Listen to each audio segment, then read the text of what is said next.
Pwede ba tayong magkita mamaya? Nakangiti habang sinisend ni Dylan ang mensaheng yon sa kanyang textmate na si Kathleen Navarro. Si Dylan Hernandez ay isang CEO ng isang kilalang kumpanya sa buong Asia. Ang ka-text niya ay ang babaeng matagal na niyang nakakausap sa cellphone, ngunit hindi pa niya nakita sa personal. Pwede naman niya itong ipahanap, ngunit mas pinili niyang respetuhin ang privacy nito. Baka magalit yung boss ko kapag wala ako rito mamaya. Napasimangot naman siya nang mabasa ang mensahe mula sa kanyang ka-text. Hanggang anong oras ba ang trabaho mo? Susunduin naman kita eh. Pamimilit niya pa. Birthday niya kasi ngayon at gusto niyang i-celebrate ito kasama ang unang babaeng nagpapangiti sa kanya. 2 linggo pa lang silang nag-uusap, ngunit magaan na ang kanyang loob. Wala pa siyang masyadong alam tungkol kay Kathleen, ngunit pakiramdam niya ay mabait ito at masipag. Talagang wife material para sa kanya. Hindi pa niya naranasan na magkaroon ng girlfriend dahil nag-focus siya sa pagninegosyo. Ngayon na mayaman na siya, naisip niya na oras na para pagtuunan ng tingin ang sarili. By 7:45 nasa bahay na si boss, kaya siguro mga 8 PM pwede na akong lumabas. Pwede na tayo magkita. Napangiti siya nang mabasa ito. Kahit papano ay gumaan ang loob niya dahil gagawa rin ito ng dahilan para magkita. Okay. Send mo sa akin yung location mo ha, susunduin kita. Reply niya pa. Agad naman itong nag-reply. Huwag na, kita na lang tayo sa hot coffee shop. Sikat ang hot coffee dahil doon kadalasan nagde-date ang mga coffee lover na magjowa, kaya alam na niya agad kung saan. Noon ay dinadaanan lang niya ito, ngunit ngayon ay makakapasok na rin siya doon. Okay, see you later, Kathleen. Reply niya pa. See you later, ingat sa pagmamaneho. Yan na ang huling mensahe na natanggap niya mula rito. Kaya kinilig naman siya. Agad na tinapos ni Dylan ang kanyang mga papeles. Ganado naman siya at nasa mood kaya agad itong natapos. Umuwi siya bandang 7:00. Sinadya niyang agahan ng pag-uwi dahil kailangan din niyang maghanda para sa meet-up nila mamaya. Pagdating niya ay binati naman siya ng kanyang mga katulong. Kasama na ang bagong hired niya na katulong. Napansin naman niya ang katulong na nakangiti na tila hindi napapagod sa trabaho. Bago sa kanya ang mukha nito, kaya hindi niya mapigilan na tingnan ng babae. Hindi naman kasi siya ang nag-hire ng katulong kundi ang ina niya. Ina niya mismo ang pumili at nagpadala ng mga katulong sa kanya. Parang ngayon lang kita nakita, bago ka lang ba rito? Kunot noon na tanong niya. Matapos ibigay sa isa pang katulong ang kanyang coat. Ngumiti naman ito sa kanya. Napalunok siya nang makita ang dimple nito sa magkabilang pisngi. Mas lalong lumitaw ang ganda nito dahil doon. Yes po sir, kahapon pa po ako pinadala ni ma'am dito. Hindi na rin po ako nakapagpakilala sa inyo dahil busy po kayo kahapon nung umuwi kayo. Hindi niya maipaliwanag ang kanyang nararamdaman lalo na nung sumimangot ito. Dahil doon ay napaiwas na lamang siya ng tingin bago pa siya makaisip pa ng iba. Ako nga po pala si... Naputol ito nang biglang may tumawag sa kanya. Hinila naman niya ang pagkakataon na yon na makaalis sa harap nito. Sir, si Marian Valencia po ito, staff ng hot coffee shop. Gusto lang po naming i-confirm yung reservation niya mamaya. Bungad sa kanya nang tumawag. Naalala naman niya ang date niya, kaya kahit paano ay nakalimutan niya ang kanyang katulong.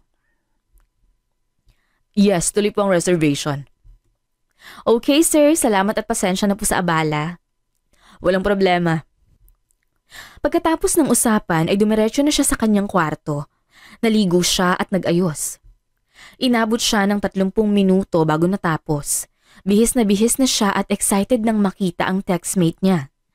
Nakangiti pa siyang bumaba, ngunit nawala ito nang makasalubong niya ang kanyang katulong. May lakad po kayo sir? Usisa pa nito at ngumiti. Tumango naman siya at umiwas ng tingin. Yeah. Tipid na sagot niya at nilagpasan ito. Napabugan na lamang siya ng hangin nang makitang malayo na ang distansya nila sa isa't isa. Marahan siyang napahawak sa kanyang dibdib. Naguguluhan tuloy siya dahil sa nararamdaman niya ngayon. Iwinaksi na lamang niya yon at pumunta na sa kanyang sasakyan.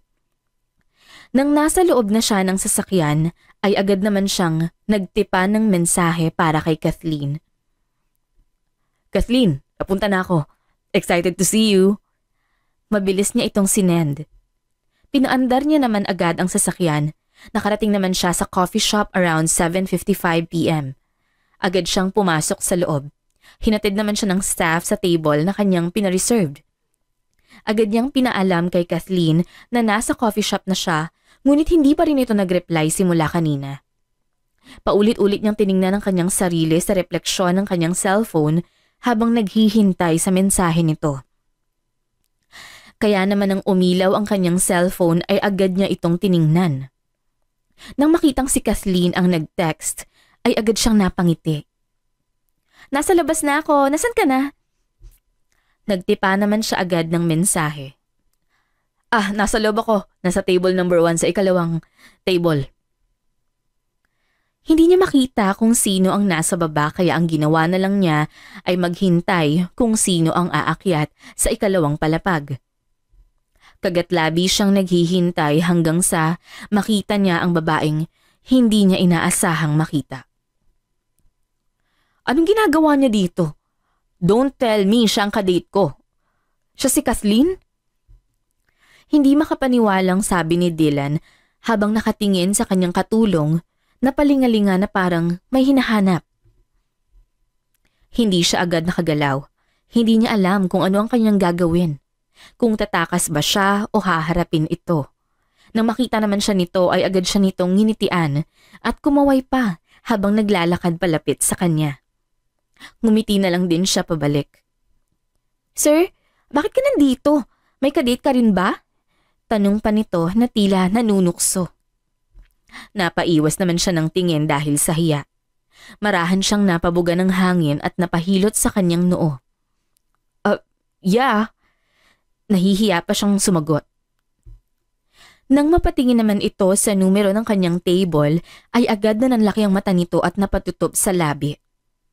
Wait, ikaw si Dylan Hernandez? Hindi makapaniwalang tanong nito. Napakunot naman ang noo niya. Oh, bakit? Don't tell me ikaw si Kathleen Navarro.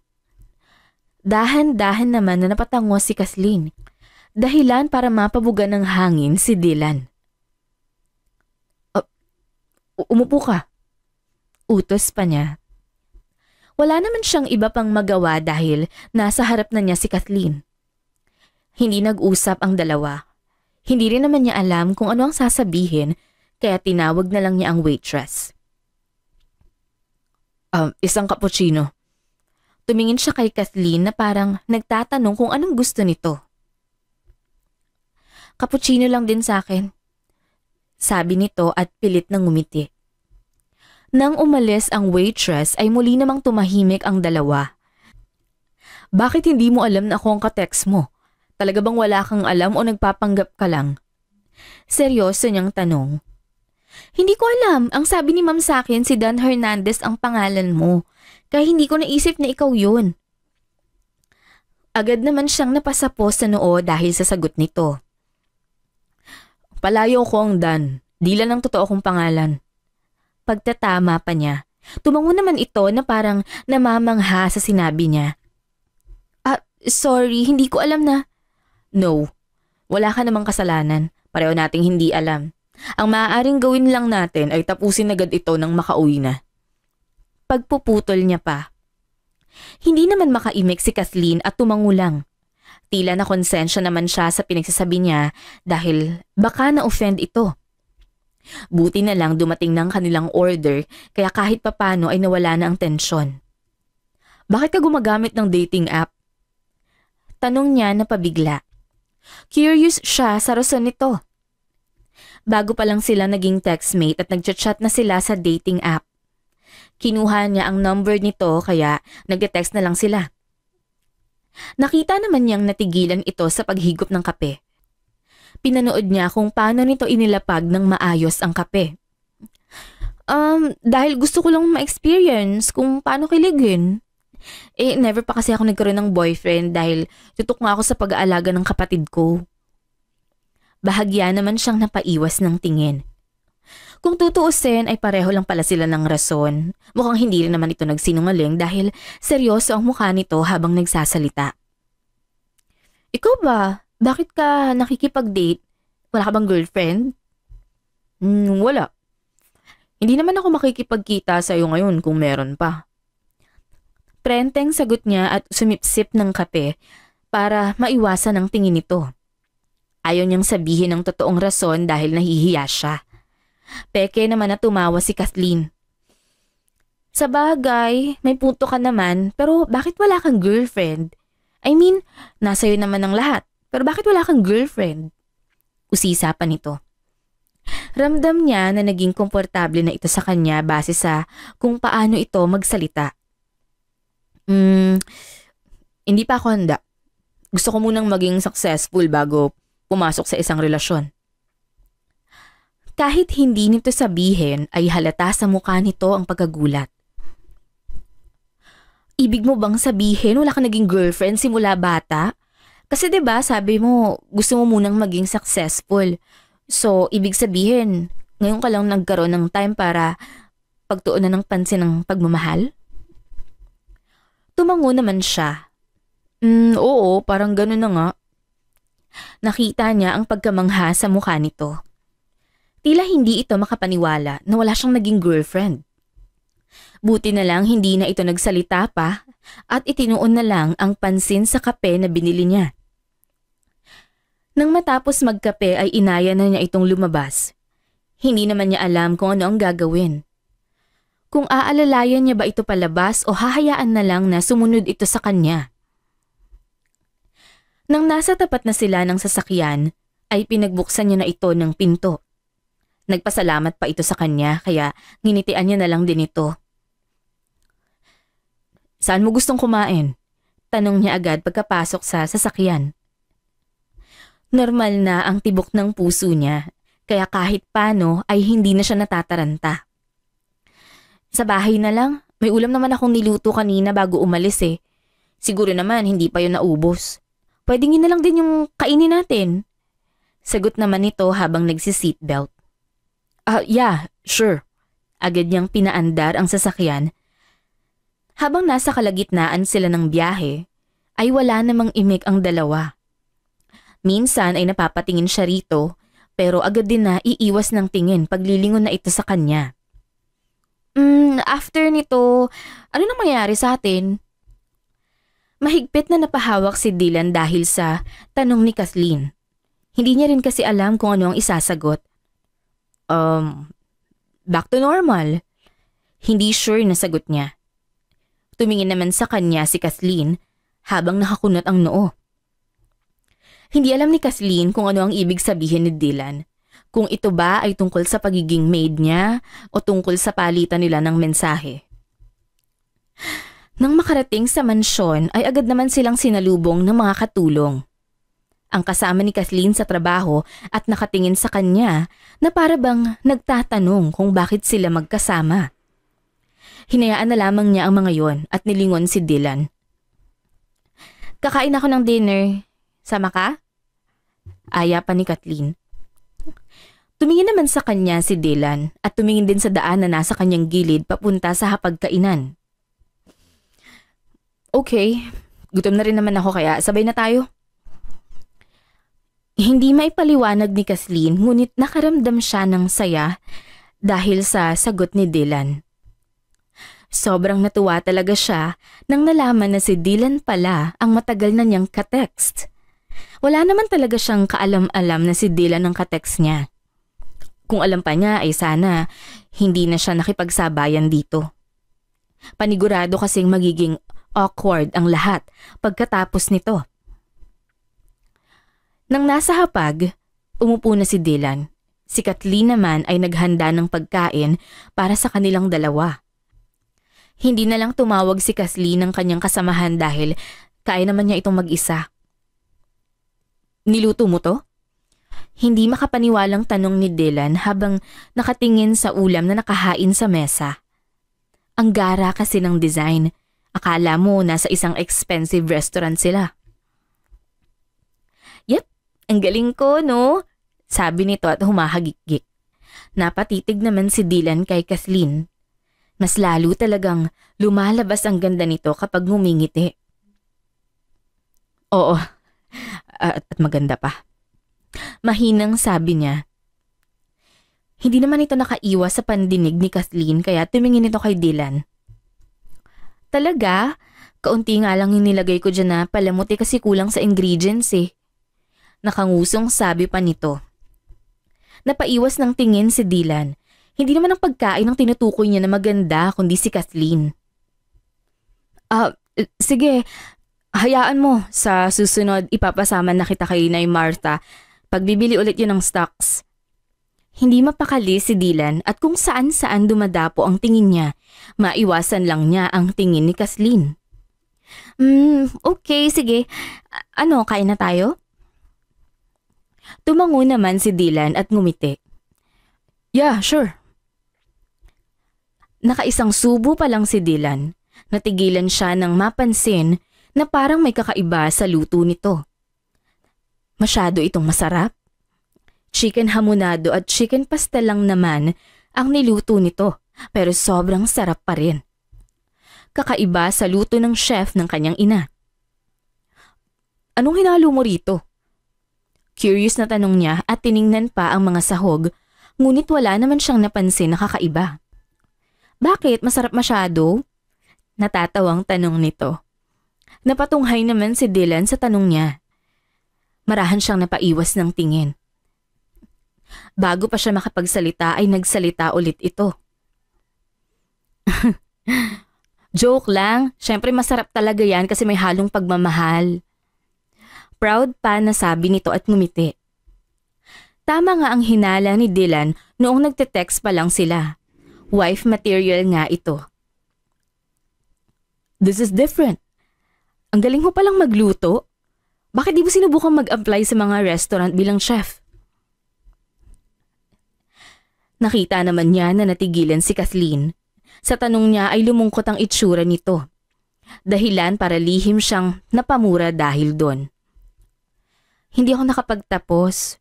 Paniguradong hindi ako pasok sa standards nila kaya hindi na ako sumubok. Hindi naman ako nakapagtapos ng college eh. Ba't hindi mo subukan? Hindi naman ito tungkol sa kung nakagraduate ka ng college. May ibang restaurants din naman dyan na skills ang pinagbabasihan eh. Pang-motivate pa niya. Okay na ako dito. Masaya naman ako dito eh. Tsaka, malaki naman ang binibigay niyong sahod sa akin, kaya okay lang. Nakangiting sagot nito. Habang nakatingin kay Kathleen, hindi mapigilan ni Dylan na mapangiti. Masyado itong energetic. Hindi ka ba nahihirapan dito? Hindi niya mapigilan na matanong. Hindi naman po. Marami naman kami rito kaya magaan lang din ang trabaho. At saka, sabi ni ma'am, ay magdadagdag din daw siya ng mga tao dito. Napakunot naman ang noo niya. Hindi kasi nasabi ng ina niya ang tungkol doon. Nang makita naman ni Kathleen ang ekspresyon niya, ay napatutup ito sa labi. Sorry, hindi mo ba alam yung tungkol doon? Hindi, pero okay lang. Ganun lang naman si mama. Nasanay na rin ako ng papadalhan ng mga tauhan niya. Natatawa at napapailing na sabi niya. Nakita naman niyang nakahinga ito ng maluwag kaya napangiti siya. Hindi napansin ni Dylan na naparami na pala ang kain niya habang nag-uusap silang dalawa. Nagulat na lang siya nang makitang ubos na ang kanin na nasa plato niya. Busog na ako. Salamat sa pagkain na niluto mo ah. Sincere na sabi niya. Ngumiti naman ito sa kanya. Dahilan para mas lalong bumilis ang tibok ng puso niya. Ano ka ba? Trabaho ko naman to kaya okay lang. Yeah, but still, salamat pa rin. Ang sarap ng luto mo. Yun na yata ang pinakamasarap na luto na natikman ko. Natigilan naman si Kathleen sa pagliligpit ng kanilang pinagkainan at napatingin ng seryoso sa kanya. Pero kalaunan ay tumawa lang din ito. Ikaw talaga, bolero ka rin pala sa personal. Akala ko sa chat lang. Sabi pa nito at napapailing. Tumikhim naman siya at sumeryoso. Hindi ako nagbibiro. Kung gusto mo, pwede pa kitang ipasok sa isang restaurant na pag-may-ari ng kakilala ko. Umiling si Kathleen. Ay, ayoko na sir. Tsaka, ba't na ba ako pilit na pinapalayo sa'yo? Sabihin mo na lang kasi na ayaw mong makita yung pagbumukha ko dahil nahihiya kang malaman ng iba na nagkaka-text tayo. Sus, pwede naman kitang iwasan kung gusto mo eh. Seryosong sagot pa nito, sabay lagay sa mga pinagkainan nila sa lababo. Napaawang naman sa labi si Dylan. Hindi naman ito ang intensyon niya. Gusto lang talaga niya na tumulong. Lalo na at napapalapit na siya rito. No, hindi naman yun ang pinupunto ko. Never mind. Matulog ka na, sir. Ako nang bahala rito. Pagpuputol pa nito sa sasabihin niya. Kinabahan naman siya sa biglaang panlalamig nito. Napabuga na lamang siya ng hangin dahil doon. Wala naman siyang magawa kundi ang umalis. Bago niya ito tinalikuran ay tiningnan niya ang likuran nito. Hindi naman talaga yun ang intensyon ko eh. Gusto lang kitang tulungan dahil hindi ka na iba sa akin. Kung na-offend man kita, pasensya na. Sige, sa kwarto na ako. After niyan, tulog ka na rin ah. Matapos sabihin yon ay lumakad na siya. Dumiretso siya sa kwarto niya at humiga hanggang sa hilahin siya ng antok. Nakatulog siya nang hindi man lang nagbibihis. Kinabukasan ay maaga siyang gumising. Gusto niyang malaman kung ano ang ginagawa nito tuwing umaga. Gusto niyang makita ang ngiti nito. Nang makitang nasa kusina ito ay agad siyang umupo sa stool. Peke siyang umubo para kunin ang pansin nito pero hindi man lang siya nito tiningnan. Napangiwi na lang siya dahil doon. Ikaw pala sir, magandang umaga po. Gusto niyo ho ng kape? Bati pa ni Nay Martha na siyang nakapansin lang sa kanya. Napabaling naman ang atensyon niya kay Nay Martha. Tumingin siya rito at pilit nang ngumiti. Sige Nay. Yung hindi masyadong matamis po Paalala pa niya rito. Tumango naman ang Inay Martha at kinindatan siya. Kabisado na kita sir, kaya huwag kang mag-alala. Napailing na lamang siya at napatawa. Muli siyang napatingin sa gawin ni Kathleen. Nakatalikod pa rin ito sa kanya na akala mo ay busy at may ginagawa. Kathleen. Tawag pa ni Inay Martha. Nakita naman niya ang mukha nito nang lumingon kay Inay Martha. Hindi niya maiwasan na humanga. Maganda pa rin kasi ito kahit hindi pa naliligo. Bakit, Nay? Malumanay na tanong nito. Para naman siyang iniindayog sa lambing ng boses nito. Anong gusto mo, gatas o kape? Pagtatanong pa ni Inay Martha. Kape na lang, Nay. Pareho nilang gusto ang kape, kaya paniguradong kapag sila ang magkatuluyan, magtatambak din sila ng kape. Napangiti na lang siya nang mapaisip yon. Balak niya sanang kausapin si Kathleen through text pero naalala niyang nasa kwarto pala ang cellphone niya. At hindi rin ito gumagamit kapag work hours. Ginagamit lang nito ang cellphone kapag lunchtime o kapag off na ng trabaho. Nay, pumuna kayo rito. Kape muna tayo para kahit paano naman mas ganahan kayo magtrabaho mamaya. Aya pa nito pagkatapos ilapag ni Inay Martha ang kanyang tasa ng kape. Nako, nagkape na ako sir kanina pa. Napanguso naman siya. Ang intensyon lang naman niya talaga ay umupo rin si Kathleen para mas malaya niya itong matitigan. Kasi pag uupo si Inay Martha, paniguradong pipilitin din ito ni Inay Martha na umupo. Kapag nagkataon, matititigan niya na ito. Ganun po ba? Buti naman po. Labas sa ilong na sabi niya. Binilisan na lamang niya ang pag-iinom ng kape upang mapalapit kay Kathleen. Malapit kasi si Kathleen sa lababo. Nang matapos inumin ay napangiti siya. Agad siyang naglakad papunta sa lababo. Nang nasa tabi na siya nito, ay akmang babatiin na sana niya ito nang bigla itong umalis. Nakapikit pa lamang siya ng mariin at saka pigil na huminga habang nilalagay ang tasa sa gilid ng lababo. Tumingin siya sa likod nito at sinundan ito ng tingin. Napabugan na lamang siya ng hangin nang tumabi ito kay Nay Martha habang humihigop ng kape. Wala na siyang magawa pa kaya bumuntong hininga na lamang siya sabay alis. Hindi na siya nakapagpaalam pa kay Inay Martha dahil sa kanyang nararamdaman. Ginawa na niya ang dapat niyang gawin bago lumabas ng kwarto. Bihis na siya at handa nang umalis ngunit hinahanap pa ng paningin niya si Kathleen ngunit hindi niya ito makita. Sakto namang paglabas niya ay siya ring pagpasok nito sa loob. May bitbit ito na kung ano na agad naman itong itinago sa likod niya. Hindi naman niya maiwasan na magtaka dahil sa inakto nito. Good morning, alis na ako. Paalam pa niya nang nasa tapat na siya nito. Good morning, kaya ingat. Labas sa ilong na sabi nito matapos siyang lagpasan.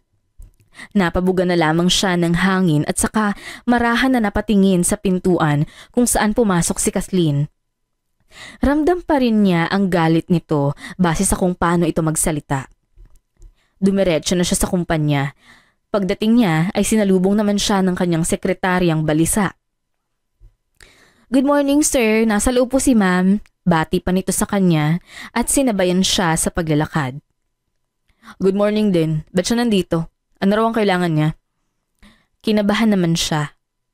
Minsan lang kasing bumisita ang kanyang ina. At kung bibisita man ito, ay paniguradong may importante itong sasabihin. Hindi naman niya maiwasan na maisip si Kathleen. Baka nalaman ng kanyang ina ang tungkol sa kanila. Hindi sinabi, sir. Ang sabi lang, hihintayin ka raw niya sa loob. Napabuga naman siya ng hangin at napahilot sa sentido. Bago niya binuksan ang pinto, ay huminga naman siya ng malalim. Good morning, mom. Bati pa niya rito. Pinilit niyang kinakalma ang kanyang sarili. Nilapag niya muna ang kanyang gamit sa mesa bago niya nilapitan ang kanyang ina na prenteng nakaupo sa pang-isahan na upuan. Good morning, son. Kumusta ka na? Mukhang problematic ka ngayon na. Anong nangyari? Tanong agad ng kanyang ina matapos siya nitong halikan sa pisngi. Napangiwi na lamang siya dahil sa bilis ng pangamoy nito. Hindi naman ma. Medyo lang. Nga pala, nandito ka. Magandang balita ba yan, ma? Tanong niya pa at umupo sa mahabang sofa. Ngumisi naman ang kanyang ina. Para sa akin, oo. Ewan ko lang kung para sa'yo magandang balita ba to. Bakit ano ba yan, ma? Napansin ko kasi na medyo may edad ng bodyguard at driver mo.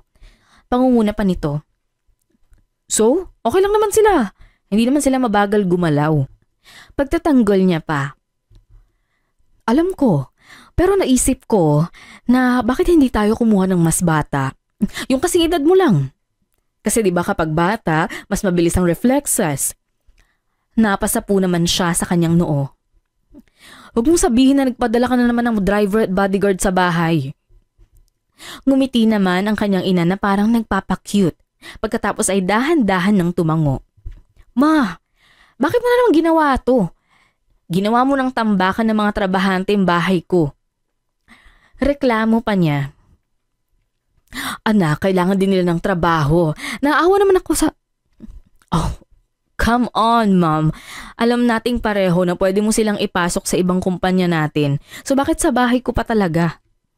I have lots of maids tapos ngayon driver at bodyguard naman. Anak, ikaw lang naman mag-isa sa bahay mo at yung bahay sobrang laki. Kapag konti lang ang tao, baka naman maboard ka kaya dinamihan ko na. Yeah, sure. Kulang pa, mom. Pwede mo pang dagdagan. Sarkastikong sabi niya. Napanguso naman ang kanyang ina. Pagbigyan mo na ako, anak. Promise, last na to. Bumuntong hininga naman si Dylan. Fine. Basta uli na to ah. Sa susunod na magpadala ka pa, hindi ko na talaga tatanggapin. Tumango naman ang kanyang ina at ngumiti ng matagumpay. Okay, by the way, nakilala mo na ba si Kathleen? Yung bago kong pinadala sa'yo? Natigilan naman siya. Uh, oo.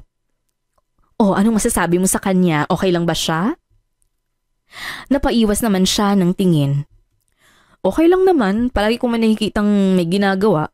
Halata namang masipag. I know, right?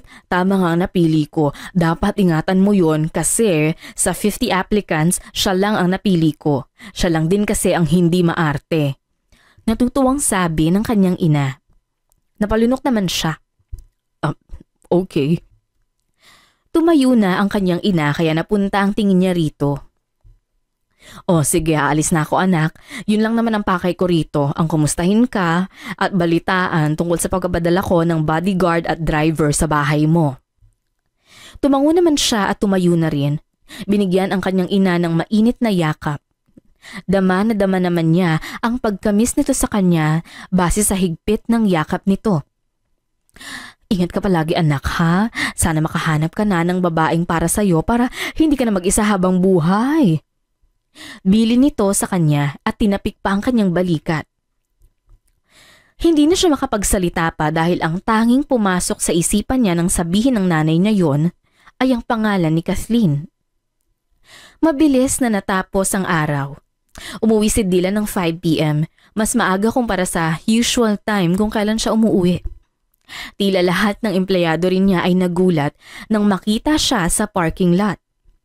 Pagdating niya sa bahay ay tahimik naman ang dining area. Nilapag niya ang kanyang gamit na dala. Walang katao-tao kaya nagtaka siya. Imbis na tawagin ng mga katulong ay hinanap niya lamang ito. Hanggang sa may narinig siyang ingay sa kusina.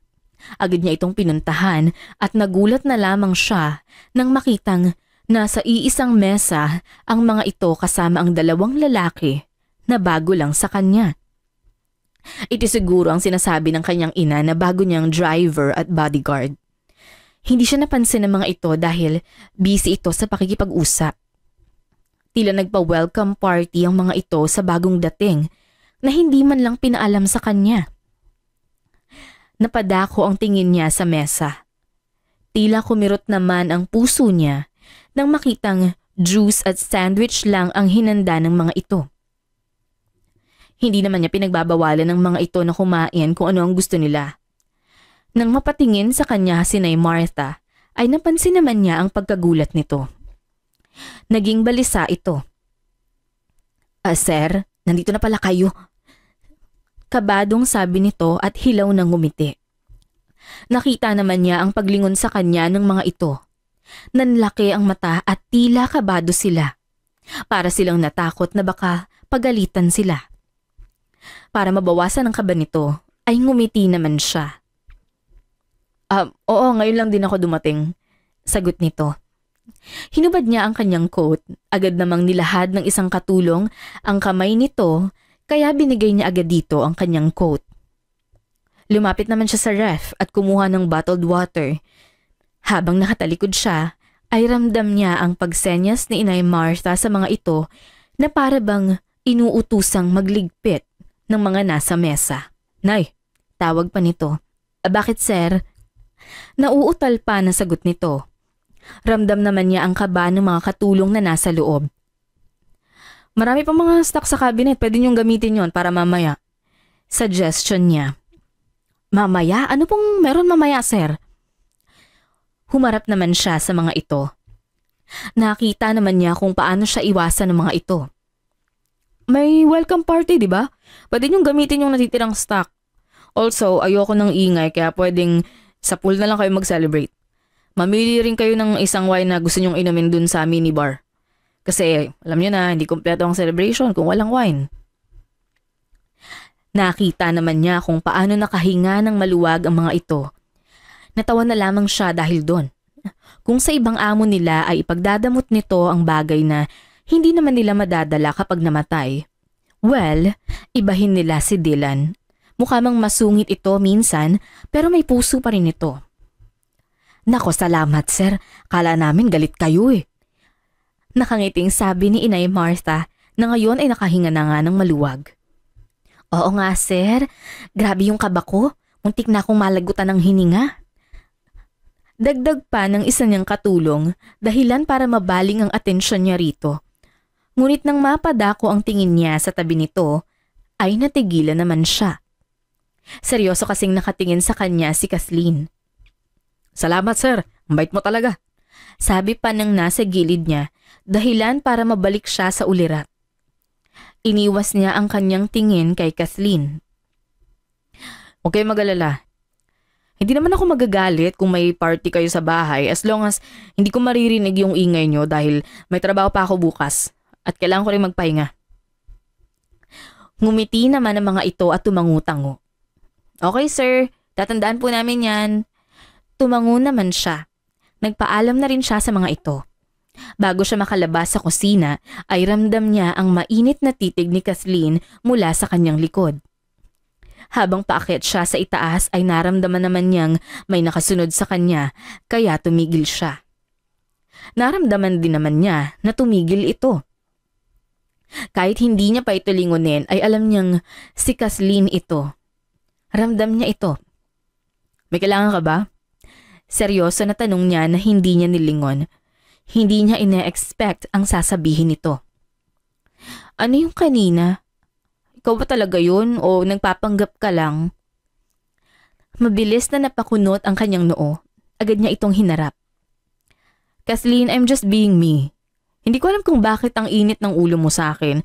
Kung dahil pa rin to sa nangyari nung nakaraan, pasensya na. Hindi ko talaga intensyon na ma-offend ka.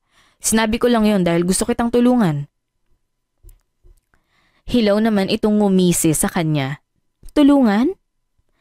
Ang sabihin mo nahihiya ka sa akin, natatakot ka na baka pag nalaman ng lahat na nakikipag-text ka sa akin, ay baka masira ang image mo." Napaawang naman ang bibig ni Dylan. Hindi niya lubos akalain na ganun pala ka-overthinker si Kathleen.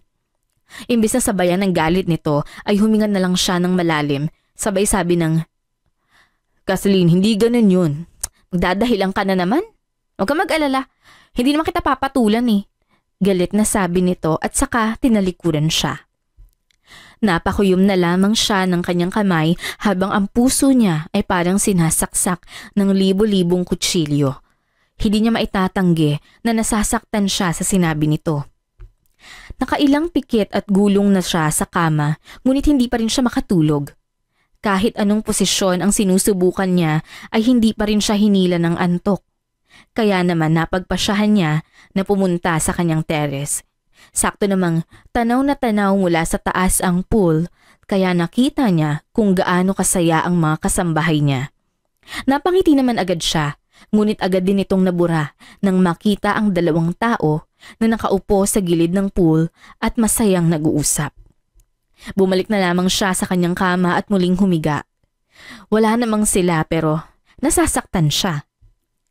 Siguro nga ay gusto na niya ito. Pasado 10:00 na ng gabi nang makatulog si Dylan. Kaya naman medyo lumaki ang eye bags niya. Hindi na nga maganda ang gising niya tapos nabungaran niya pa si Kathleen at ang bago niyang bodyguard na nag-uusap sa hapag habang umiinom ng kape. "Kagabi nag-enjoy ako. Grabe ang sarap ng mga niluto niyo. Pwede na kayong mag-whole force at magtayo ng sarili niyong restaurant ha?" Dinig niyang sabi nito na halata namang nambobola lang. Napairap na lang siya sa kawalan. Sinadya niyang lakasan ang tunog ng kanyang lakad para mapansin siya ng mga ito at nagtagumpay nga naman siya. "Good morning, sir." Bati pa nito at saka yumuko ng kaunti para bang gumagalang sa mas nakatataas pa dito. "Good morning. Ano nga palang pangalan mo?" Usisa niya pa. Casper po, sir." Napatangu-tangu siya. Casper. Kailangan ng katulong ng hardinero sa labas. Baka pwede mo siyang tulungan." Agad naman na tumayo ito. "Oo naman, sir. Pupuntahan ko na po." Nang makalabas ito ay ngumiti siya. Ngiting tagumpay. "Anong trip niyo, sir? Bodyguard yun, hindi assistant ng hardinero mo." Bungad nito sa kanya. Imbis na magalit ay ngumiti lang siya rito. "Gusto ko rin ng kape. Pwedeng magpatimpla?" Paglalambing pa nito na akala mo naman hindi nasaktan sa sinabi nito kagabi. Tumingin naman sa kanya si Kathleen. Aangal sana ito pero tumayo rin. Lumapit naman siya sa mesa at umupo sa bakanting upuan sa harap ng inuupuan nito kanina. Nakangiti siya habang tinititigan ang likod nito. Ini-imagine pa lang niya na nakayakap sa likod nito habang pinaghahandaan siya ng pagkain araw-araw ay parang mababaliw na siya. Anong iningiti-ngiti mo dyan? Para kang tanga.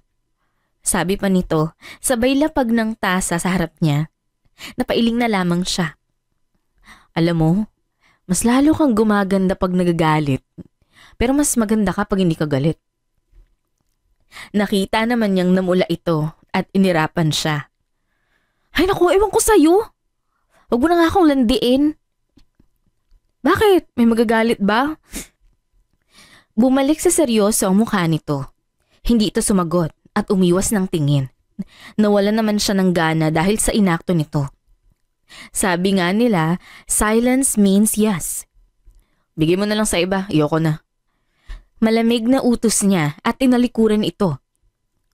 Hindi siya pumasok sa kumpanya buong araw. Nasa kwarto lang siya at nakahilata. Iniisip niya kung ano ba talaga ang nararamdaman niya kay Kathleen. Gusto niyang malaman ng lahat para makagawa na siya ng move bago pa maagaw ito ng iba. Muli niyang binasa ang kanilang pinag-uusapan noon. Puro good vibes lang at walang problema. Kaya mabilis siyang na-attached. Noong makita niya ito ay mas lalo naman siyang na-attached sa kanya.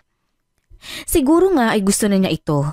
Kahit ilang linggo pa lang silang nagkakilala ay ramdam na niya. Para sabihin kay Kathleen ang kanyang nararamdaman ay agad siyang bumaba. Sakto namang lunchtime na pwede na siyang makausap ng maayos. Nay, si Kathleen po. Pagtatanong niya pa nang makita si Nay Martha na mag-isa sa kusina. Tumingin naman si Nay Martha sa kanya. Nako, lumabas ho, sabi ni Kathleen may kikitain daw siya. Agad naman na napataas ang kilay niya. Saan daw po? Tsaka sino yun? Sa may ice cream shop daw sir, malapit sa atin. Ay hindi lang ako sigurado kung sino yung kasama. Baka yung kadate niya roon yung nung nakaraan. Kasi nagpaalam sa akin yung batang yun nung isang gabi na may kikitain daw siya. Natutuwang sabi pa ni Nay Martha na parang kinikilig habang si Dila naman ay seryosong-seryoso ang mukha. Kung siya lang ang kadate nito, malamang kanina pa talaga siya tumawa. Pero hindi. Iba ang kinikita nito at hindi siya. Para i-confirm ang sinasabi ni Inay Martha, agad siyang nagmaneho papunta sa ice cream parlor malapit sa kanila. Malayo pa lang, pero batid niyang si Kathleen ang nakaupo sa pinakaunang upuan sa gilid ng transparent na dingding. Marahan na lamang na napakuyom ang kanyang kamao habang nakatingin sa kausap nito. Mukha pa itong bata at sa tingin niya ay mas bata pa ito kay Kathleen. Napamura na lamang siya. Kaya pala sinabi mo na hindi mo ako papatulan. Mas gusto mo pala ng mas bata. Puno ng hinanakit na sabi niya bago nilisan ang lugar. Imbes na umuwi ay dumiretso siya sa bar. Dahan-dahan niyang ininom ang beer na nasa kanyang kamay hanggang sa ma-realize na bakit pa siya iinom kung pwede naman na iba. Napangisi na lamang siya sa plano niya. Imbes na magpakalasing ay umuwi na lang siya sa bahay. Pagdating niya sa bahay, nasa bahay na rin si Kathleen. Nasa sala na ito at naglilinis ng sofa.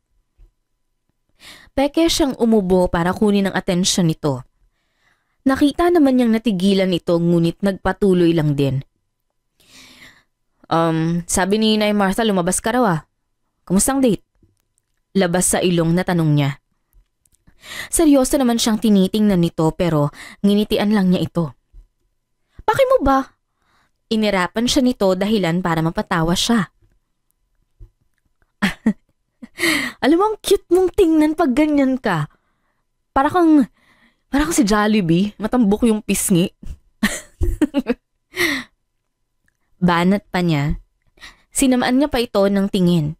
Sa isip-isip niya ay para na siyang nanalo sa loto nang makita ang hindi maipinta na mukha nito. Balak niya talagang asarin ito. Sinusubukan lang niya na mag-work. Naalala kasi niya na sa ganoong paraan, nagkatuluyan ng kaibigan niya noon na ngayon ay kasal na at meron ng anak. Inaasan mo ba ako? Hoy, hindi ako ganun kataba, no? Tumawa naman siya. Hindi nga. Alam ko naman yun, pero alam mo bang mas masarap yung litsyong baboy kaysa sa hipon? Tinaasan naman siya nito ng kilay. Ha? Anong connect nun? Nagkibit balikat siya. Kasi para kasing litsyong baboy. Masarap kahit mataba. Dylan! Nanggagalaiting sigaw nito. Buti na lang at mabilis ang reflexes niya kaya nakaiwas siya sa ibinato nito sa kanya na unan. Tawa siya ng tawa habang si Kathleen ay parang kamatis na dahil sa pula. Hindi dahil sa kilig, kundi dahil sa galit. What? Bakit mo ako tinatawag na mahal na prinsesa? Pangaasar pa nito. Kainis ka! Akin na nga yung unan! Utos pa nito. Nawala sa isip niya na ang inuutusan niya ay ang kanyang amo. Sinunod naman niya ang utos nito. Inabot niya ito kay Kathleen. Pero bago nito makuha ang unan, ay agad naman niya itong iniwas. Wala nang libre ngayon no, kaya kiss muna. Ngumuso naman si Dylan na parang naghihintay ng halik. Lumapit naman ito sa kanya. Akala niya hahalikan siya nito, ngunit pinitik lang nito ang ulo niya at mabilis na kinuha ang unan sa kanyang kamay. Kiss? Asa ka? Mas lalong humaba ang nguso niya. Inayos namang muli nito ang unan at bumalik na sa pagtatrabaho, habang siya ay sunod lang ng sunod sa kanya. Sir, ano bang kailangan mo? Nagtitimpi na tanong nito.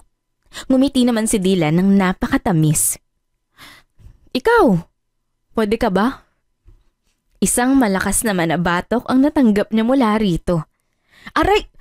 Grabe ka na sa akin ha, sinaktan mo na nga yung puso ko pati ba naman yung ulo ko? Hoy, ang OA mo na ha. Rinig niyang bulong nito. Anong OA? Totoo naman ang sinasabi ko ah. Nakaka-hurt ka naman talaga. Buti na nga lang nasa heart pa kita. Banat pa niya. Napataas naman ang kilay nito. Tumingin ito sa kanya. Alam mo, ang dami mong alam. Umalis ka na nga. Ayan o, try mo kausapin yung ibang katulong dyan para naman malibang sila. Tumayo naman si Dylan. At pinagpag ang sarili na akala mo naman ay marumi ang kanyang inuupuan. Okay, walang magagalit ha pag sila naman yung kakausapin ko. Bahala ka na dyan. Bye. Agad siyang umalis, ngunit hindi siya pumunta sa ibang katulong para makipag-usap. Siyempre sinabi lang naman niya yon dahil gusto niyang pagsilosin si Kathleen. Nagbabaka sakali na baka may gusto rin ito sa kanya. Dumiretso siya sa kwarto.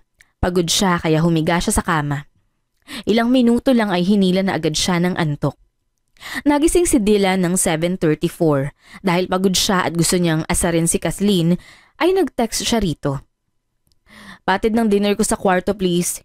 Utos pa nito with matching emoji na parang naiiyak.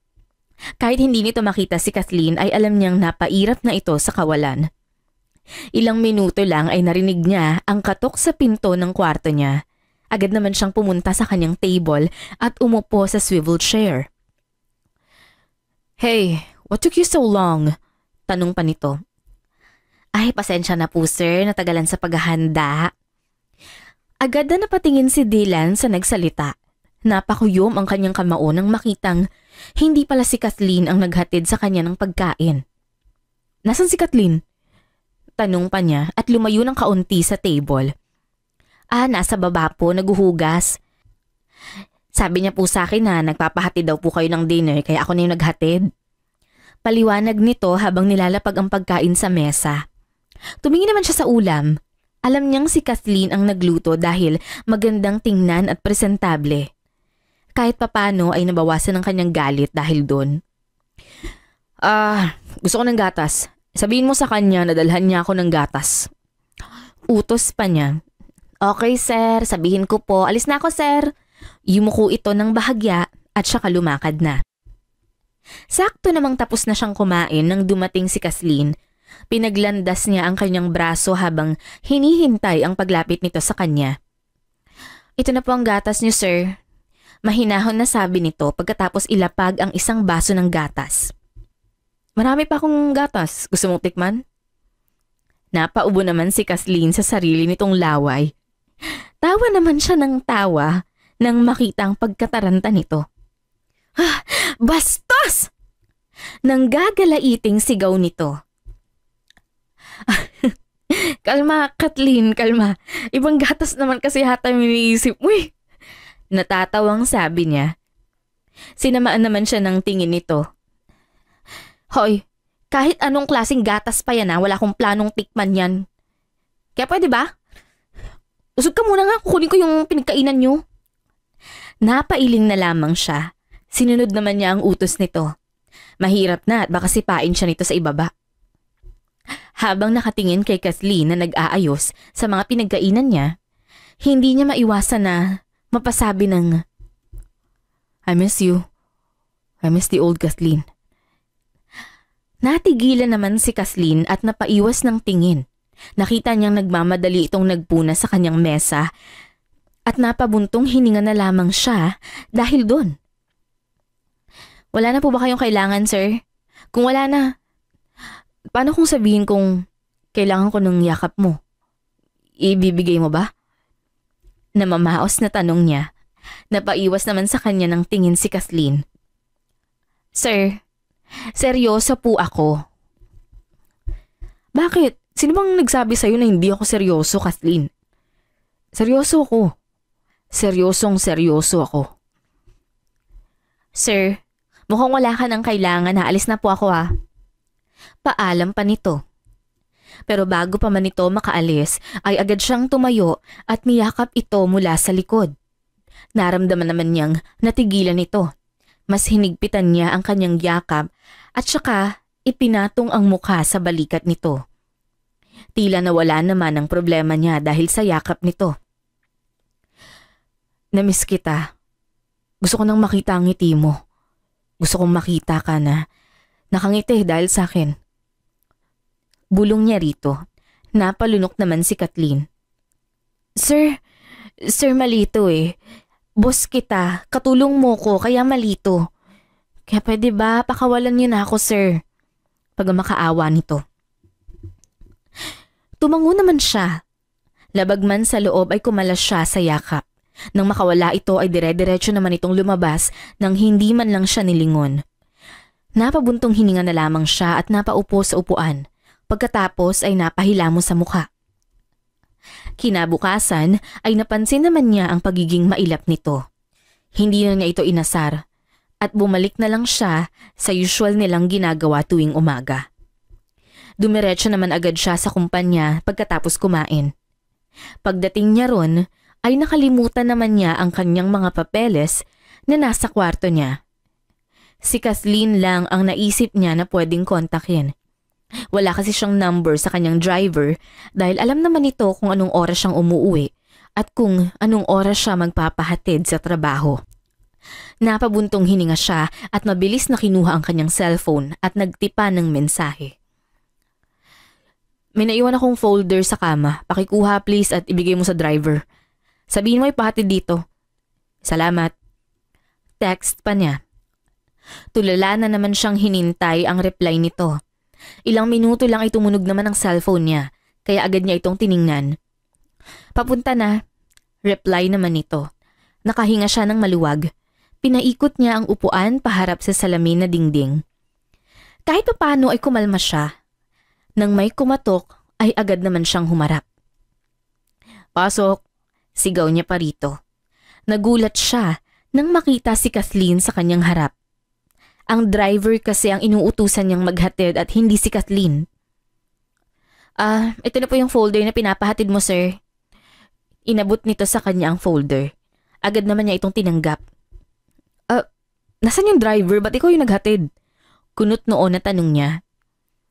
Nahihiya po si Manong Ben na pumasok dito, sir, kaya pinasama niya ako. Paliwanag naman nito. I mean, yung isang driver, bakit hindi yun yung naghatid? Wala, sir, day off niya. Napatangu-tangu naman siya. Wala pala talaga siyang masyadong alam sa mga taong nasa paligid niya. Ultimo day off ng mga taong nasa bahay niya, hindi niya alam. Sige. Salamat dito. Ingat kayo pa uwi. Mahinahon na sabi niya at saka itinuon na ang tingin sa papeles. Nang maramdaman naman niyang hindi umalis sa harap niya si Kathleen, ay agad siyang napatunghay. May kailangan ka? Wala naman, sir. Napansin ko lang na wala ka sa sarili. Gusto mo ba ng kape? Alok pa nito. Agad naman siyang napangiti. Tila unti-unti nang bumabalik sa dati ang ugnayan nilang dalawa. Yes please. I want a hard one. Kailangan ko ng tapang para matapos na to kagad. Sabi pa niya. Okay, sa pantry lang ako. Ngumiti naman ito sa kanya bago tumalikod. Ganadong-ganado siya habang nagtatrabaho. Hindi dahil sa kape, kundi dahil nakikita niya ang improvement nilang dalawa. Simula nung umalis si Kathleen, matapos ibigay sa kanya ay hindi pa rin nawawala sa labi niya ang ngiti niya. Nang maghapon na ay pumunta naman siya sa parking lot. Nauna siyang umuwi sa kanyang mga empleyado. Pagdating sa bahay ay busy pa rin ang lahat sa paglilinis. Halos araw-araw silang naglilinis. Magandang hapon po, sir. Napaaga yata ang uwi mo, sir. Usisa pa ng isang katulong. Sakto namang nasa harap lang din niya si Kathleen kaya napatingin sa isa't isa ang dalawa. Pagkatapos ay sabay rin na napaiwas ng tingin. May namiss kasi ako eh. Sagot pa niya at ipinuko lang tingin kay Kathleen. Ngumisi naman sa kanya ang katulong. Ay, sana all. Swerte naman yan, sir. Ngumiti naman siya. Yeah. Pero maswerte ako kasi nasa kanya na lahat eh. Wife material. Kinikilig naman ang katulong. Si Kathleen naman ay nagpipigil din ng ngiti. Hindi naman nagtanong pa ang katulong kaya nagpaalam na siya na umalis. Nang makaalis si Dylan ay saka lang kumawala ang ngiti sa labi ni Kathleen. Ay naku, baliw talaga. Naiilang na sabi ni Kathleen. Nang maghapunan ay nasa hapag na agad si Dylan. Hindi na siya nagpatawag pa sa mga katulong. Nay, sino bang madalas sa inyo nagluluto rito? Curious na tanong niya habang nakatingin sa iilang katulong na nasa kusina. Iba-iba sila ng ginagawa. Noon ako lang mag-isa. At assistant ko naman si Joy. Pero simula nung dumating si Kathleen siya na ang nagluluto. Sanay kasi ito at masarap ding magluto kaya siya na ang cook dito at ako, assistant na lang ako. Napangiti naman si Dylan. Napangiti siya kay Kathleen na seryosong-seryoso sa paghihiwa ng mga sahog. Talaga? Ay, ang swerte naman talaga ng magiging asawa ni Kathleen. Bulalas niya pa. Hindi naman sa naging ilusyonado pero nakita niyang ngumiti ito. Kaya lang nang kumurap siya ay hindi na ito nakangiti. Nako, sinabi mo pa sir, sana nga makatuluyan niya yung lalaking textmate niya. Ang laki kasi ng ngiti ng batang to kapag yun ang katext niya. Kwento pa nito. Nay! Saway pa nito at napanguso. Napatawa naman siya. Oh, bakit? Totoo naman ah. Kaya nga pinayagan kita nung nakaraan na makipagkita sa kanya nang makilala mo naman ng maayos. Oy, teka nga, kamusta pala ang date nyo? Pansin ko lang, hindi ka na nagse-cellphone tuwing off mo. May nangyari ba? Concern na tanong ni Nay Martha. Napatikom naman siya sa kanyang bibig. Ang ilang katulong ay naghihintay rin sa sagot ni Kathleen. Ay, nako, hindi na kami nagte-text, Nay. Bumuntong hininga ito. Nalaman ko kasi na mayaman yun eh. Hindi siya nababagay sa isang katulad ko na katulong lang. Isang pilit ng ngiti ang pinakita nito. Hindi naman magawang humiti ni Dylan dahil sa naging sagot niya. Bakit? Pagkatulong ba, bawal nang magmahal? Kung mahal niyo ang isa't isa, hindi naman yun hadlang eh. Singit naman niya. Oo nga, Kathleen. At saka kahit pamayaman yon, kung mahal ka talaga nun, pipiliin ka talaga nun. Sang-ayon naman ni Nay Martha. Ay naku, kahit panay. Ayoko naman na dungisan yung pangalan niya. Ayoko nang dahil sa akin masira siya. Naku, ikaw talagang bata ka. Hindi mo mapipigilan ang puso mo. Kung mahal mo ang taong yun, wala ka na magagawa. Ang pwede mo lang gawin ay ipaglaban siya.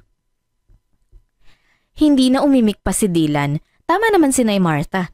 Imbis na sayangin ang oras na itaboy ang isa't isa, mas maganda kung gamitin ito para ipaglaban ang isa't isa sa mga taong mapanghusga. Nay, sa kwarto po muna ako. Tawagin niyo na lang ako pag handa na lahat. Mabilis siyang tumayo at hindi na hinintay pa ang sagot nito. Pagpasok niya sa loob ay may kumatok naman. Imbis na umupo ay muli naman siyang pumunta sa pintuan sa pag-aakala na kakain na, ngunit nagulat siya nang makita si Kathleen sa labas ng kwarto niya. Kakain na ba? Diretsyong tanong niya. Akmang isasara na ang pinto nang bigla itong nagsalita. Hindi. Nandito lang ako kasi gusto kong magpaalam. Napakunot naman ang noo niya. Bakit? Aalis ka? Dahan-dahan naman itong tumango kaya napabitaw naman siya sa kanyang doorknob. Mabilis niya itong tinalikuran at pumasok ulit sa kwarto niya. Umupo siya sa swivel chair at napahilot sa sentido. Naramdaman naman niyang pumasok ito. 3 araw lang po sir, kailangan ko po kasing umuwi sa probinsya. Pakiusapan nito. Napakuyom naman ng kamoo si Dylan. Kaya ba, naging mabait ka sa akin itong mga nakaraan dahil balak mong umalis? Hindi ito umimik. Bumuntong hininga lang siya. Naaalala na naman niya ang kausap nito sa ice cream parlor. Hindi niya mapigilang mapaisip na baka nagdadahilan lang ito para lang makasama ang lalaking yun. No, hindi ka pwedeng umalis. Pinal na sagot nito. Ayokong makipag-away kaya maaari ka nang umalis. Dagdag niya pa. Narinig naman niya ang paghinga nito ng malalim. Pero sir, gusto ko na pong makita yung pamilya ko. Gusto ko na po silang makasama. Pamimilit pa nito. Still no. Nakita kitang may kausap na lalaki sa ice cream parlor nung nakaraan. Tell me, textmate mo rin ba yun? Humarap siya rito. Huwag mong i-deny nakita ng 2 mata ko yun. Masungit na sabi niya nang makita ang pagkunot ng noo nito na para bang nag-iisip kung ano ang tinutukoy niya. Yung lumabas ako ng lunchtime? Kapatid ko po yun, sir. Sumaglit lang siya dito dahil pabalik na rin po siya ng Cebu. Napako naman siya sa kanyang kinauupuan dahil sa sagot nito. Kapatid mo yun? Napalunok siya dahil doon. Oo, bakit? Napaiwas siya ng tingin. Don't tell me iniisip mo na ka-date ko siya kaya ka nagsiselos. Ngising tanong nito. Ngumuso naman siya. Hindi mo naman ako masisisi. Halos ipagtabuyan mo ko nun kaya inisip ko na baka may iba ka na. Natawa naman ng mahina si Kathleen. Natigilan si Dylan sa tawan na yon. Kay ganda kasing pagmasdan, lalo na at lumitaw ang dimple nito sa magkabilang pisngi. Ewan ko sa'yo, wala naman akong iba. Dumistansya lang ako dahil ayokong paghinalaan nila na tayo at gaya ng sabi ko kanina, lupa ako, langit ka. Kaya masyadong malayo ang agwat natin sa isa't isa. At gaya ng sinabi ko kanina, kapag mahal mo, ipaglaban mo. Kaya ngayon ipaglalaban kita, Kathleen. Kahit pakontra sa atin ng mundo, ipaglalaban pa rin kita. Natigilan naman ito sa sinabi niya. Ha? Mahal mo ko? Tumango siya at ngumiti. Oo, bakit hindi pa ba halata? Umiling naman siya. Hindi naman, akala ko lang kasi gusto mo lang akong landiin na baka gusto mo lang makuha yung pagkababae ko kaya ganun. Nahihiyang sabi nito. Napakunot naman ang noo niya. Ay nako, imposible yun. Wala pa akong karanasan sa ganyan. Base sa mga na-research ko, that's disrespect. Ginagawa lang ang sex pagkasal ka na. Kapag kasal na tayo. Pagkaklaro pa niya. Napalunok naman ito. Masyadong intense ang topic nilang dalawa. Sorry. Sorry saan? Sa hindi pagtitiwala sa'yo, sagot naman ito. Sus, okay lang naman. At least ngayon alam mo na yung totoo. Hindi ka na maguguluhan kung gagawin ko yung mga bagay na ginagawa ng isang manliligaw. Nakangiting sagot naman niya. Nakita naman niyang ngumiti ito bago umiwas ng tingin. Uy, kinilig siya. Pangaasar pa niya. Sinamaan naman siya nito ng tingin ngunit halata pa rin sa mata ang saya. Hoy, hindi kaya. Feeler ka na naman. Weh, nakita kitang ngumiti. Sus, huwag mo na kasing i-deny. Hayaan mo na. Love naman kita eh. Ako ba? Mahal mo ko? Malambing na tanong niya. Ngumuso naman ito. Syempre, pa-fall ka kasi. Natawa naman siya sa sagot nito. Mabilis siyang tumayo at sinunggaban nito ng yakap. Kathleen, will you be my girlfriend please? Pakiusap na sabi nito. Naririnig niya pa ang lakas ng tibok ng puso niya pero hindi siya nahiya na iparinig ito kay Kathleen. Oo naman. Matagal na rin naman kitang gusto kaya yes, I'll be your girlfriend, Dylan. Mabilis niyang sinunggaban ng halik si Kathleen. Hindi na niya mapigilan ang sarili niya dahil sa saya. Nang kinapos naman sila sa hangin, ay tumigil din. I'm sorry for being rough. Masaya lang ako. Sorry hindi ko napigilan Hinging paumanhin pa niya. Akala niya magagalit ito ngunit natuwa siya nang makitang ngumiti lang ito sa kanya. Ano ka ba? No problem. Nahihiyang amin naman ito at sumiksik sa dibdib nito. Napatawa na lang siya sa inakto ng kanyang girlfriend. Well, he find it kind of cute though. Nakaupo na sila ngayon. Nakaupo sila sa swivel chair at nakaupo naman sa lap niya si Kathleen.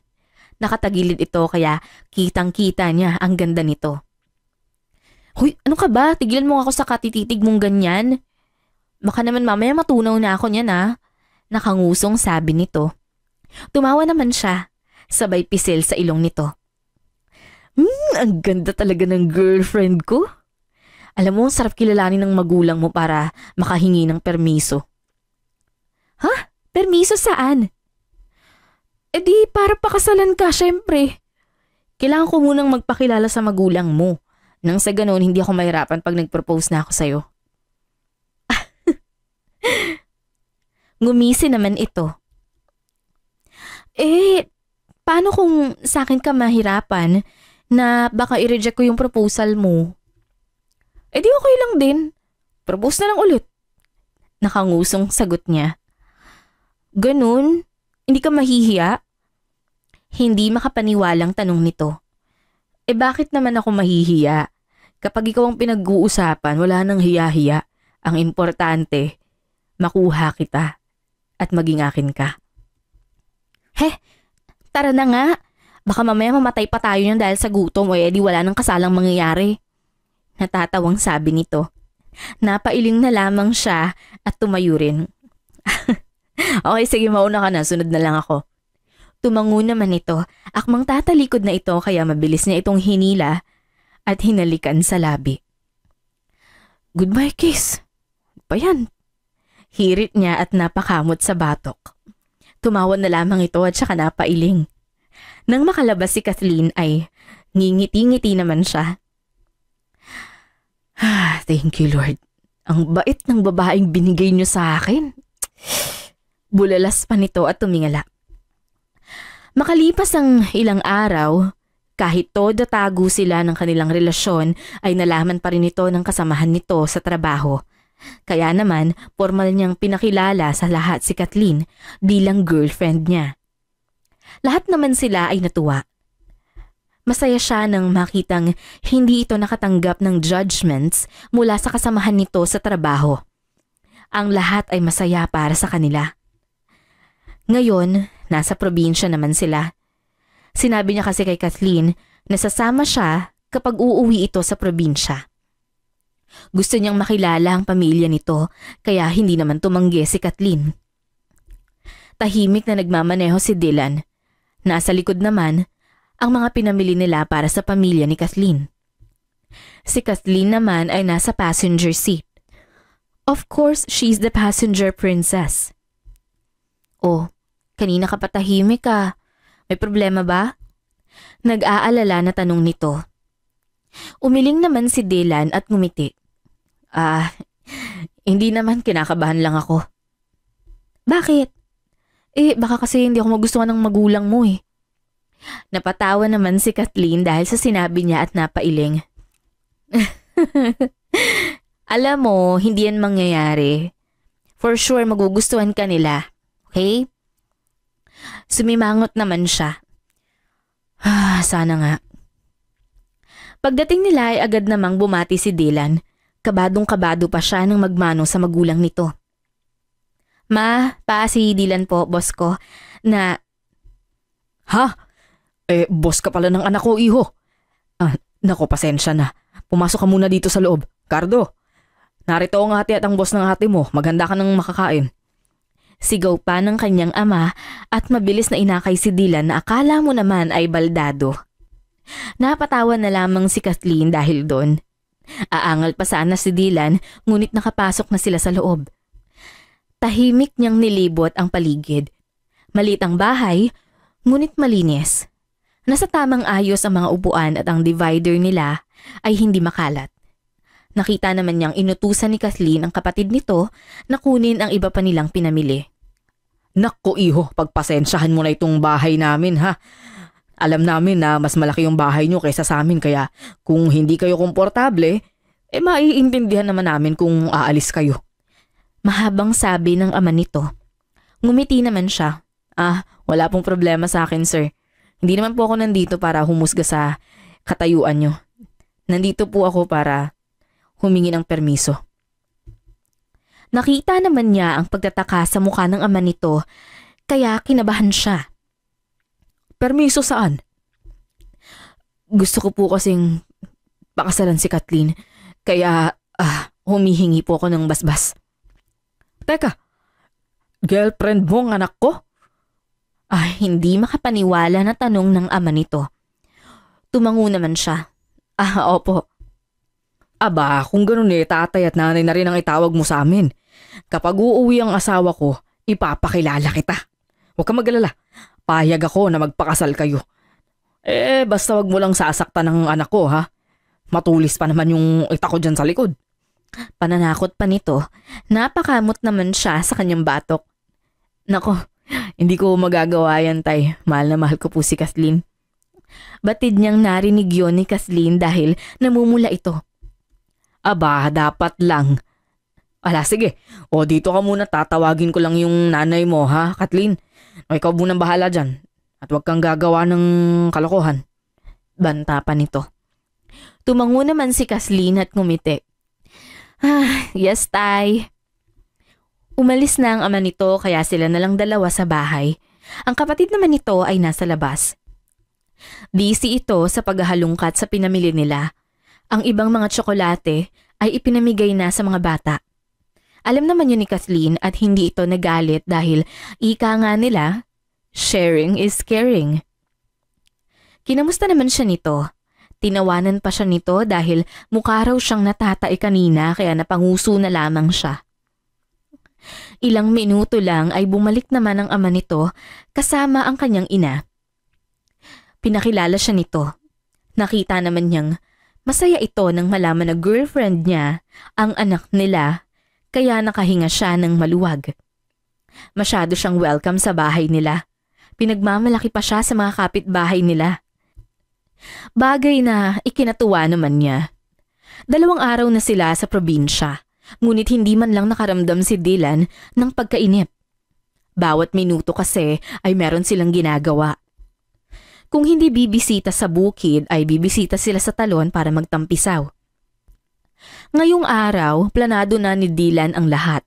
Nakausap na rin niya ang magulang nito tungkol dito at pumayag naman ito. Suportado pa nito ang plano niya. Love, pakiramdam ko hindi ako makahinga ang init. Umarte ito na parang nahihirapang huminga. Nataranta naman si Kathleen dahil tirik na tirik ang araw. Teka sige, akbay ka muna sa akin. Bababa muna tayo ha. Punta tayo sa may puno ng mangga. Tumingin naman ito sa direksyon ng magulang nito. Ma, pa, tulungan niyo po ako, si Dylan hindi makahinga. Kumindat naman si Dylan sa magulang nito, kaya nagets naman ng magulang ito. Love, hindi talaga ako makahinga. Pag-iinarte niya pa at umakto na parang uupo. Teka, sige papunta na sina mama ha. Natigilan si Kathleen nang makitang lumuhod si Dylan sa harap niya. Kahit pamatigas ang lupa at maraming bato. Love, I love you so much. Huminga siya ng malalim.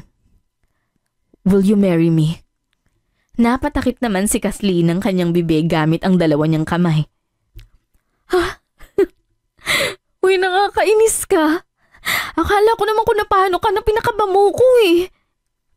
Marahan itong napahawak sa dibdib. Alam mo dahil mahal kita, sige na. Papakasalan na kita be. Mabilis na napatayo si Dylan at niyakap si Kathleen. Ang magulang naman nito ay napayakap din habang nakatitig sa dalawa. Hindi na nila lubos aakalain na ang anak nilang makulit ngayon ay malapit ng mag-asawa. Mabilis na lumipas ang araw.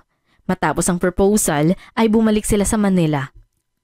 Dinala naman niya ito sa kanila at pinakilala sa magulang. Nag-schedule naman agad ng date ang dalawa at nag-hire ng wedding planner para sa kanilang kasal. Nang ikasal sila ay maraming dumalo. Lahat ay invited, maging ang mga kasambahay, driver, hardinero at ang bodyguard nila. Siyempre, cargo na rin nila ang suot nito. Marami ang nagbago simula nung kinasal sila. Mas lalong sumaya si Dylan. Hindi niya aakalain na ang babaeng ka-text at ka-date lang niya noon ay asawa niya na ngayon.